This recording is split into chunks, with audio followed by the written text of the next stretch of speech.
Hello and welcome back to BocciasBattles, and as requested by some random YouTube person, I think they were called the GoldenMeganium or something like that. It was ages ago, or GoldenMeganium. I'll put their YouTube link in the description and apologise to them, or annotate or something, because I really can't remember. I've been really busy with exams and stuff. He recommended that I did a team building tutorial. You know, like I used to do in my old vids where I put a team together and I put the explain the role of each team member. Well, obviously, as you can see here, I've got a lot of teams, but I'm going to give you an advice. Obviously, this is on Pokemon Showdown, but it should be similar with anything else. So, obviously, if you're playing on Pokemon Showdown or Pokemon Online, you've got to give it, a name. So, of course, we've got whatever you want to call it. Pokemon Online is pretty much the same, just slightly different layout. Actually, probably a bit easier because you choose the tier afterwards, and you simply put the Pokemon in and put the moves in, and then drag the EVs along. So, first thing you'll notice when you're building teams in Pokemon Showdown is once you've made a new team, it will come up with this bit at the top, which you can obviously name and save. I recommend you save it as you go along if your computer's dodgy like mine is. The import and export button simply allows you to send teams from Showdown to Pokemon Online, Showdown to whatever it is program that allows you to send it to in-game if you have R4. Just swap them around or import other people's Showdown teams or your own teams. But I recommend you use the same computer with Showdown because it tends to delete it. So obviously now we've got the format, so this is all of the tiers, none all the way to Smoke on doubles, and that dev just means develop there. So we're just going to start with a typical OU team, and then you just click Add Pokemon. Then what will happen is a list of Pokemon will turn up all the way down here. It ordered by the smoke on tiers. So you've got the OU there, as you can see, BL, UU, RU, NU, and then yeah, pretty much you've got the lowest of the lows being Zubat. So obviously the first thing you've got to think about when you're building a team is team synergy. Now this is crucial. I used to literally just make random pokes from PokeGen and online PokeSav or whatever, and I'd just make millions of pokes, every poke that I could think of, every poke I wanted to try, and I'd just chuck a team together and go into a match. Now that's good if you're extremely skilled at the game, or if you're lucky, or you're playing against a bad opponent, but if you're playing against a good opponent, and if you haven't actually tried out the poke before, you may come up with some sort of bad scenarios, especially if you don't calc, because you won't know sort of damage stuff. So that's why I recommend always planning your teams carefully. So, the first thing, this first template I sort of think of, I mean obviously this isn't Generation 4, this isn't sort of the thing we have a lead or anti-lead, but it is similar. In fact, I actually quite like to have a lead, or two alternate leads. So, for example, for this team, I'm just going to try and think of some good examples of leads in OU. Deoxys D, set rocks and stuff. Ferrothorn's an alright lead. Espeon if you want the dual screens. Jolteon if you want sort of an attacking lead. In fact, yes, I'd choose Jolteon to be our lead. Okay, so you click on the Pokemon and it comes up with it here. You can change its gender if you really care about that stuff, but I don't. Now, obviously, what we've got to consider here is this Jolteon's a lead. Now the best thing for a lead is, it depends on its role. So this Jolteon is an attacking Jolteon. Obviously it's going to be specially attacking. So since Jolteon has a really high base speed and special attack stat, we're going to be wanting to use one of three items really. Which are Choice Scarf to make it even faster, because it's a lead. Choice Specs to hit really big, or Life Orb so it can switch up. I'd probably say the best item would be the Choice Specs, just to do some extra damage.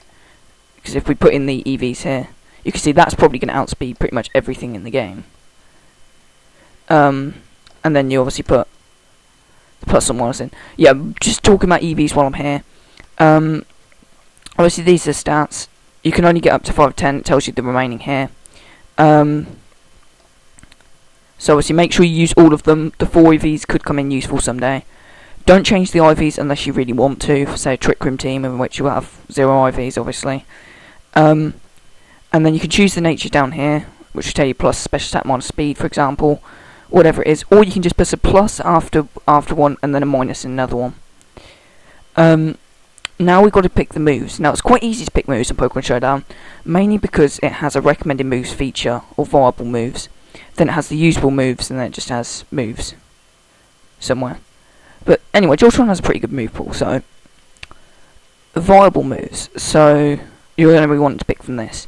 We're not going to want Baton Pass or Choice Specs, so Charge Beam, no. Substitute, obviously you're not going to think of that. So we're just going to start with a Volt Switch. Volt Switch is very important because I like to run Volt Turn teams, in which you can switch in and out and gain momentum in your favour. So we've got Volt Switch. However, this leaves us with nothing to hit ground types, because ground types are immune to electric. And also we have Thunderous Therian with Volt Absorb. So we want the Hidden Power Ice to hit with that super effective hit. So now we've got our coverage moves. Very important to have coverage moves, unless it's mono attacking, which I do not recommend. Always have coverage moves, because even if you have a stab, if you have dual stab that acts as coverage, then that's really good. If not, you're going to have to rely on hidden powers or other moves in your move pool, because otherwise there'll be one time when you'll get completely decimated. So anything else we can carry on this thing? Wow, this has a really bad move pool. Alright, we might as well carry Thunderbolt as well, because that actually does... yeah, it has 25 more base power, and that's if we don't want to switch out, for whatever reason. So we can come back in later in the match. Oh, and we'll have Shadow Ball or Signal Beam. Shadow Ball. Right, I'll say why. Volt Switch, Momentum, Volt Turn. I always recommend Volt Turn. This Jolteon is always going to be the lead with Choice Specs. Hidden Power Ice is the coverage move. Thunderbolt to do more damage if you don't want to switch out. Always have an alternative move. And then Shadow Balls hit those big threats like Latios and Latias and the Psychics. So, always remember, you've got to have a stab move. Volt Turn's always recommended. Rocks is another good one. I'll get to that in the next episode. And always have a coverage move and perhaps an alternative. So that Jolteon is now done. Now, we want something that covers Jolteon's weaknesses. So Jolteon is only weak to ground, being an electric type. So we want something that has an immunity or can completely come in and, you know, take those hits. So it's actually slightly more specially defensive. So what a physically defensive Pokemon that is immune to ground.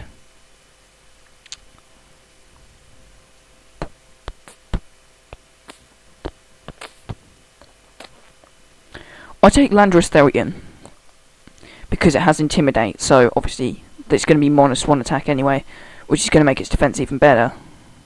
Right, so you can always use the Smogon sets. I tend to remember them very easily. I either use Smogon sets or the recommended movesets, unless you're really good at making up movesets. So obviously I'm going to give it the leftovers because it's bulky. I want it to be able to take those hits. I'm going to give it Stealth Rocks. Stealth Rocks you should always carry on every single team that you have, unless for some reason it's a gimmick team, which I do not recommend. Why do I say carry Stealth Rocks? Because, well, they can do anything from 1/16, which could actually come in crucial if your opponent has leftovers, or to pretty much 50% to anything that's 4 times weak to rock. So it really is worth it, and if you can get them up at the right time and make sure your opponent doesn't rapid spin them away, always make sure you carry them at least one of your Pokemon, so bear that in mind. Okay, now, Landorus Therian, as you can already tell, if you look at /data,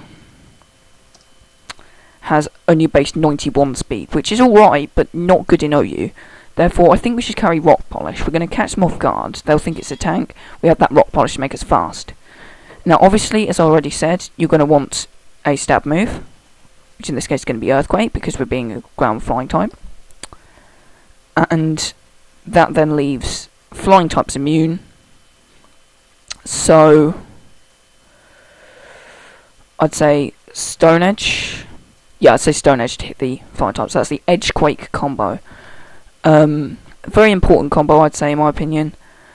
Sort of allows you to hit pretty much everything, because Earthquake hits anything on the ground, Stone Edge hits everything in the air. Now, that's about all we've got time for in this episode, so please tune in to next episode as I finish off the team and discuss further things. Thank you. BocciasBattles out.